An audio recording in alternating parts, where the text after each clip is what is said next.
Tate Chronicles now transmitting. Welcome to the Tate Chronicles on Healthcare Now Radio. And now, here's your host, Jim Tate. Good day, citizens of the free world, from border to border, coast to coast, and to all the ships at sea. I bring you a warm welcome. This is your correspondent, Jim Tate, and thank you for tuning in to the Tate Chronicles. Join me as we cut through the fog that exists at the leading edge of healthcare technology. I'm really pleased today. My guest is a long-time colleague and friend, Josh Troop. Josh is the principal at Troop Creative, which provides marketing leadership for health and medical tech innovators. Josh is a seasoned veteran who leverages his 20-plus years of commercial leadership in healthcare technology. Josh, good morning, and thanks for joining the Tate Chronicles. Good morning, Jim. Thank you so much. Really appreciate it. I'm glad to be speaking with you today, Josh, because I want to understand some of the economic issues and trends relative to the current state and future of the medical tech industry. So let me kind of kick off one thing I've been thinking about quite a bit, and I imagine you have some comments on it, and that's the issue of aligning business and clinical needs. There's obviously some difficulties of aligning business strategies with the true real-world needs of healthcare settings and deliveries. What are your thoughts on that, Josh? Cool. Yeah. Servicing the healthcare industry are thousands of software or medical device or other technology companies, service companies that are often backed by, or let's say started by, someone with a great idea to solve a problem. Mm-hmm. And it'll go through multiple iterations. Product will go through, or service will go through multiple iterations. At some point, there'll be lots of alignment with some clinical need or some specific process in that space. And what'll happen is the orgs I have worked for will often lose sight of, they'll start the process of iterating product, or they'll start the process of going through the agile process with a software solution. And I often find that there's a tendency, not all the time, but there's a tendency for those orgs to become slightly disconnected from the clinical setting. Mm-hmm. In other instances, companies might start a product cycle for one setting, but might not necessarily, the product might not necessarily be built for the other settings. And what I mean by that is that within our healthcare industrial complex in the United States, sure, we have all these regs, rules, and laws, all of this regulatory kind of need or regulatory impetus that has led to the creation of a lot of products. And orgs will I think orgs have the tendency to become slightly disconnected from all of the complexity that is in the healthcare space and all of the ever-changing dynamics that are within the healthcare space. And so I've spent a lot of time being a student of, first, the regulatory area, because that drives a lot of the procedural process and et cetera for the clinicians in, let's say, the acute care space or the ambulatory space or whatever. And what I have found is that there is a tendency to become slightly, disconnected from the reality on the ground in the healthcare setting. Another reality that needs to be injected often into a product life cycle or roadmap would be the concept of just an individual that you might be targeting within a hospital to sell a product, for example. They have hundreds of other things that they do on a day-to-day basis. Clinicians, namely, are being clinicians. If you're working with nurses, if you're working with physicians, or maybe you're working with techs, And you often, when you're selling into a hospital, you're selling a product, you're selling a solution to an organization, not necessarily an individual. So all the other people that might be in that influence or power mapping of that org. So, for instance, the CIO has 1,000 things that they care about. The CNO or chief nursing officer or chief medical officer has 1,000 things that they care about. And so, a lot of companies can also really start to stray from just empathy for what those people are dealing with on their day-to-day basis. You wake up in the morning, you're a software executive for a health tech company. You wake up in the morning, the first you're thinking about sales, you're thinking about revenue, you're thinking about a board meeting, you're thinking about whatever.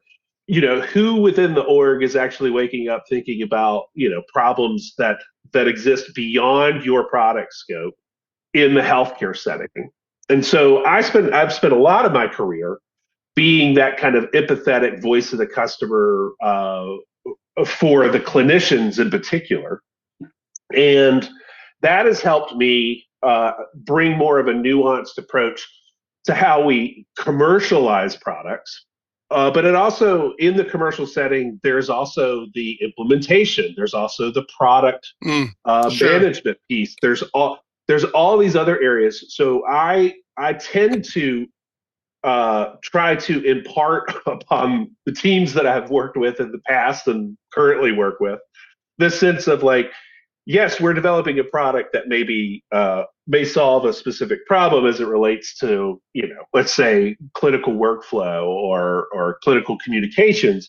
But do you have a strong understanding of what these people are also contending with in their day-to-day lives in the clinical setting? And so by doing that, by injecting that into the process, it's not some arbitrary concept. It actually, particularly in the marketing space, it allows me to craft messaging and hone strategy that is a little more realistic, and I think it can be conveyed very easily to those clinicians. Even in the pitch and the deal mechanics that you're doing with your sales teams, all these different things, you have this, if you can have a connection with these people, because ultimately that's what it comes down to. You need to connect with these individuals. You need to have a real conversation. Salespeople are pretty good at this, right? Of connecting. But at the end of the day, you need your whole org oriented around this, because it also gives you a great sense of what's coming. You can look at the regulatory market and you can see money being allocated towards a new setting or whatever. But you can also look at the regulatory market and see that these are perhaps roadblocks that are being put in front of the clinicians often, particularly nursing. Good grief. We keep piling on nursing every time we come up with a new idea. But that allows us to have, in the health tech and the med tech space, to actually have real conversations and start to look at broader implications of not only our product and what it does, but the clinical ecosystem. Are we complicating the clinical ecosystem is a great question to ask. Sure. One thing, Josh, that occurs to me that, and I've seen this many times, I know you have also, is somebody that's on the vendor side or the startup side of things. They come up with a great idea, and just because it's a great idea and the technology gets developed does not mean that there will be widespread adoption. Sometimes it's predictable, but sometimes it's unpredictable. I can think of two cases. EHR adoption had been stalled at maybe 20 to 25% for a number of years, and all of a sudden the federal government poured billions and billions of dollars into helping providers acquire and implement electronic healthcare systems. And so that was, and so have the government stimulate that. We didn't know that was going to happen. Another example is all the folks who did development and thought that telehealth was a great idea, had all the technology out there. It really was not gaining traction until March of 2020 when COVID hit.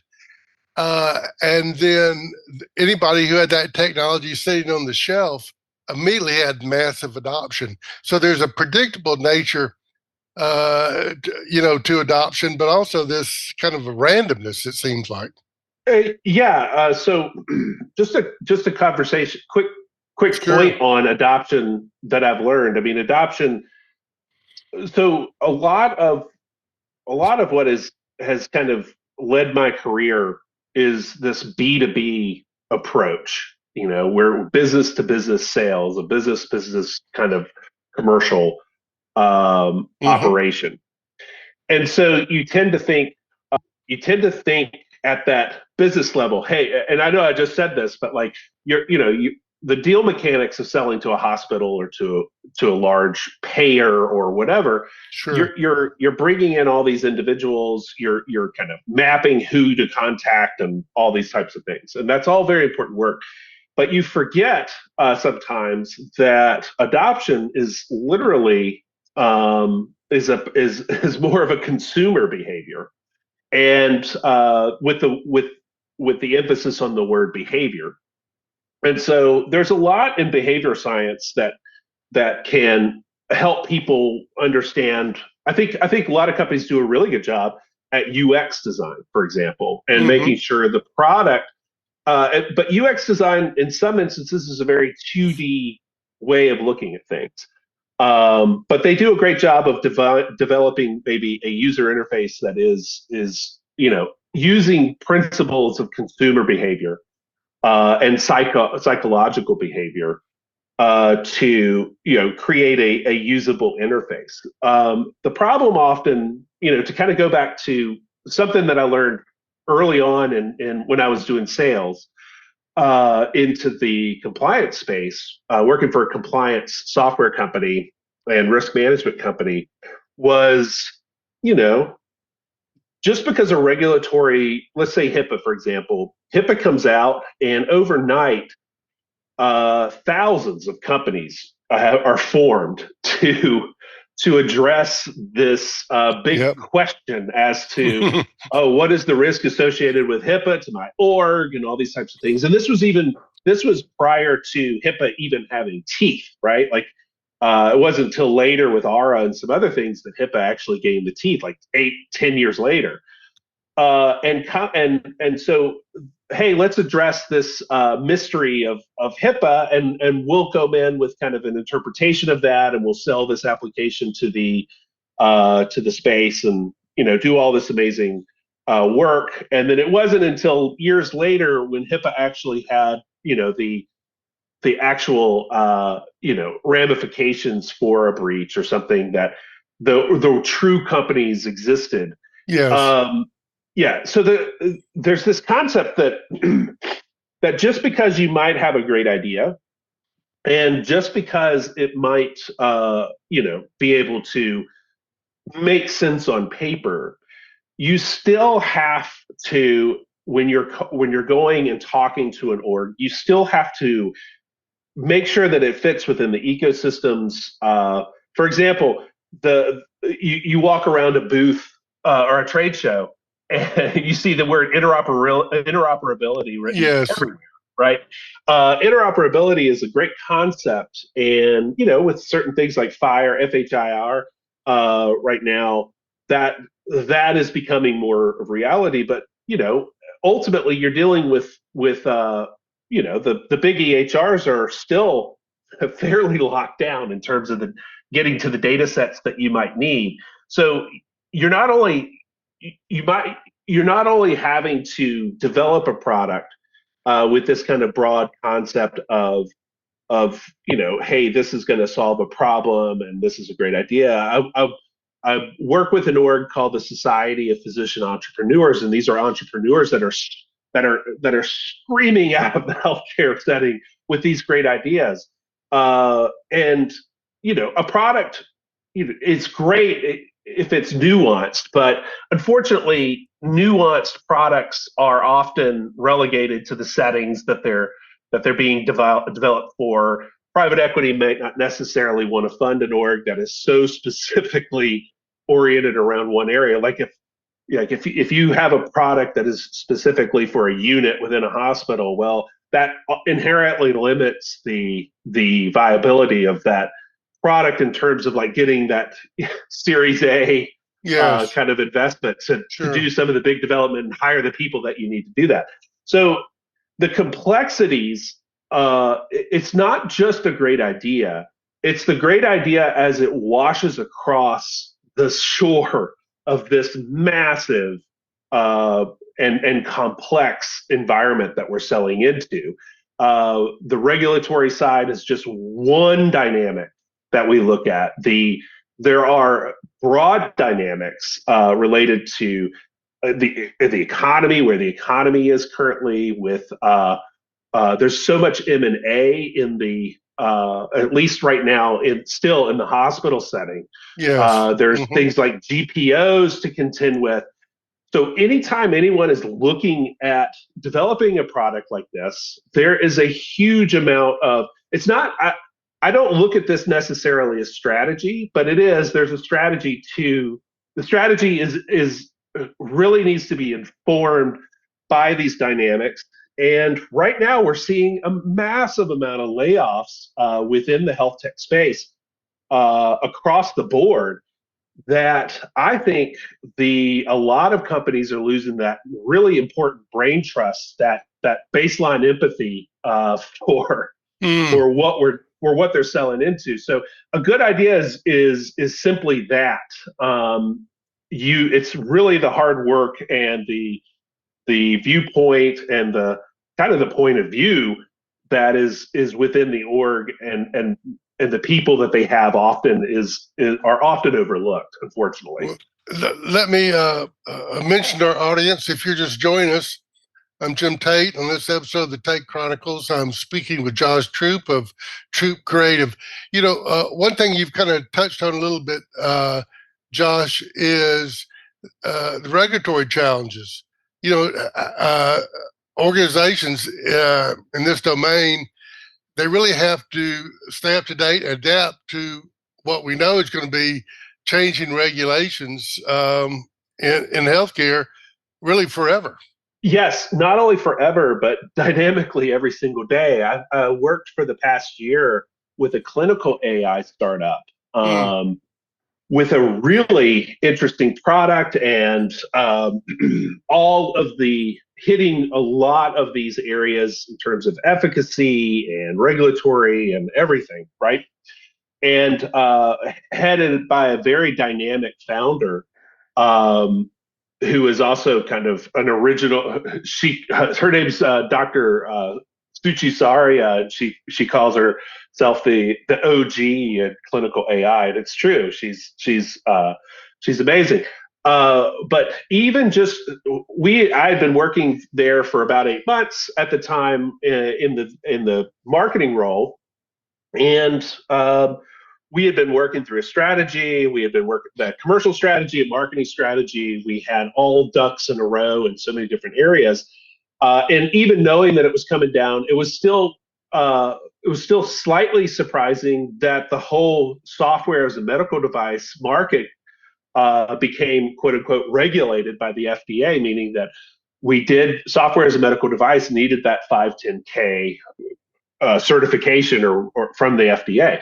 So things can change very, very rapidly, even if you do have inroads into and an understanding of the regulatory space. At the end of the day, that regulatory constraint can change. There's also complexity in that from state to state, and even certain designations within, so let's say acute care, but it's 25 beds or less, so it's critical access.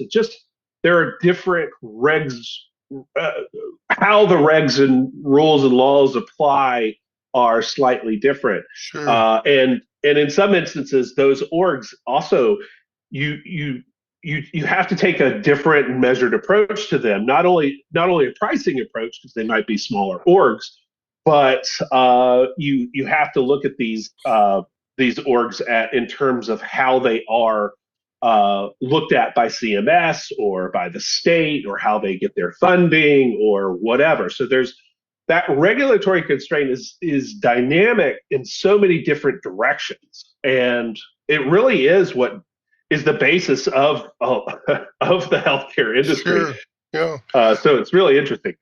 Josh, one thing you mentioned, and we only have about 5 more minutes, so I definitely wanted to get your opinion on this. Since you've been involved and watched these trends over time, and that you mentioned AI, and so it is amazing to me that almost any developer or vendor in the healthcare space is claiming that they are AI enabled, even if they are not really using the true power and sophistication of AI. You see it everywhere now. Yeah. Yeah. Well, so one of the big things we haven't really talked about is how companies are funded. Mm-hmm.